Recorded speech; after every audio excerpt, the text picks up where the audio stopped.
Hi everyone, Ula here. In today's video, I want to talk to you about how to deal with needing more attention than your partner. And whether that is attention from just wanting to be more connected, maybe wanting more physical closeness, or whether it's a little bit more communication throughout the day. That need for more attention, if it's something that is continual and something that you haven't been able to get met, it's something that you will need to address to be able to have a long-term happy relationship. So the first step to this, of course, is being able to communicate your needs to your partner, communicate what you want from them.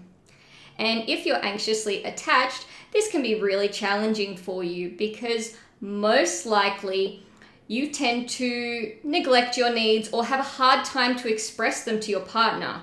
So if you've had this need that's been unmet for a very long time, you may have some frustration or resentment or emotions that are building up for all this time that you're not able to have this need met. So when you finally express it to your partner, there may be accusations or maybe frustration or emotions that are coming through while you're trying to express yourself, and this really taints the message, or you're not able to clearly express yourself because all of this frustration and emotions are coming forward before you can clearly say what it is that you need and why you need it.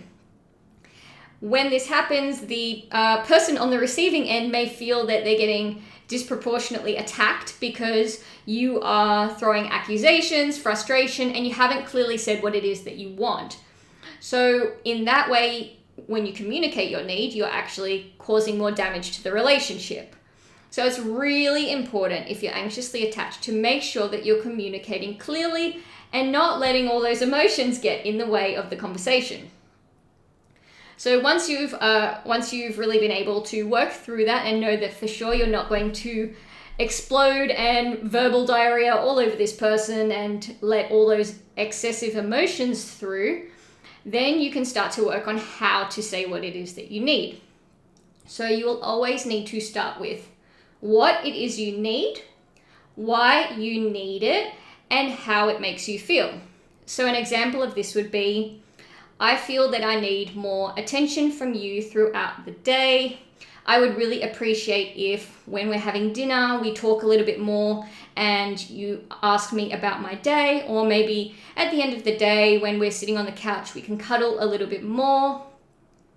When we don't do that, it makes me feel like you aren't really interested in being with me. It makes me feel that there's distance in the relationship, and it makes me feel that I'm not as close to you as I'd like to be. So I would really like to work on these things so that I can feel that we're closer together, and that you care for me as much as I care for you. So that's a really easy way to explain what it is. So once again, what it is you need, why you need it, and how it makes you feel. So once you've been able to express those things to your partner, then you will get the important answer of whether yes, your partner can meet that for you, or no, they can't, or they don't want to meet that for you. If they want to meet it for you, that's great news, because then you've been able to actually grow your relationship and take it to a further level. If they are not able, or they don't want to meet that, or they're taking it quite personally, and that can also cause an argument, it's maybe time for you to look into whether this relationship is going to work out for you long term. Because while it's possible to ignore your needs, it's not going to lead to a successful long-term relationship, because your cup's going to be completely empty.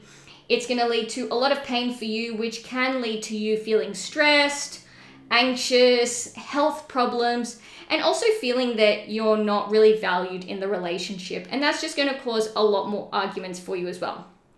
So if this person isn't able or willing to meet your need, how much more work do you want to put into this relationship to really compensate for that? And it's also a good idea to look at, well, how many of their needs are you meeting? Because if you're meeting all their needs and they're not really meeting any of yours, then it's not really a balanced, equal relationship where both parties are coming together, looking after each other and growing together. It's really one-sided, and it's not really fair for you in the long run. So if you feel that you want to proceed with this relationship, but this person still isn't able to meet your needs or doesn't want to meet your needs, then you need to have a look at what else can you do about this situation. So in some instances, if you're anxiously attached, it may even be that this person is giving you a lot of attention and your cup for attention is just unfillable. It's bottomless, and no matter how much attention they give you, it's never ever enough. And I do see that with my clients sometimes, that no matter how much attention they get, they still feel like they need more. It's never enough. They never feel that it's enough to make them feel confident, to feel reassured, to feel validated that this person really cares about them, or that this is a relationship where they can be safe in. So if you're really experiencing this unfillable cup of attention, you need to have a look at this. Why is this happening? What are the beliefs that are causing me to feel that I need so much attention constantly to make me feel that this person cares about me? And if this is really the case for you, you're probably aware of all the things that are going on in your head, all those repeated thoughts circling around, all the patterns, all the cycles. So start to pay attention to them. What are they telling you? What are those repeated thoughts in your head that come around every time you feel like you're not getting enough attention, that you need more validation, more assurance, more of their time, more of their connection? And pay attention, write it down, and explore, when did you start to feel like that? How long have you felt like that? When was the most memorable, the most significant time that you felt like that from your past? And once you go back and you can really unpack what happened, what were the emotions and what were the beliefs that were formed, you'll begin to be able to reframe this with a new belief that allows you to be free from all this constant attention seeking, from this constant need for validation. But until you do that, you will continue to have this bottomless cup of attention that you need from this partner. And if it's got to this point and your partner feels that they can't meet that need, that it's just fully impossible for them to do so, you are going to feel completely drained, and your partner's going to feel drained as well, because they're going to feel that nothing that they ever do for you is good enough. Because that's what you're showing to them.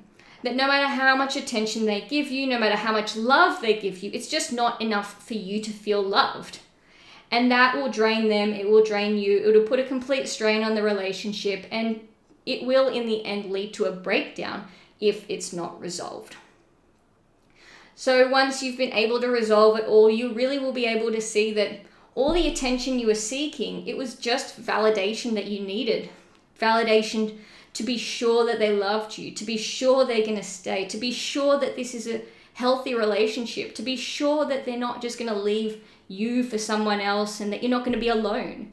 But once you don't have all those things you need to be checking for all the time, all those things you need to validate for, you can just accept the relationship as it is. You can accept that person, you can accept their love, you can accept yourself as you are. And by accepting all those things, you'll really be able to allow your relationship to flourish and be exactly what it is without feeling the need to change it or push it or stretch it to create it into something it's not. So I hope you liked this video. I hope you found it helpful. If you feel you need help with this, feel free to send me a comment. You can also book a strategy call with me via the link on my profile. I'm happy to help and talk you through any of these points if you need them answered. But otherwise, please give this video a like. If you liked it, please share it with someone if you think it will help them. Give this profile a follow if you like my content, and I hope to see you in the next video.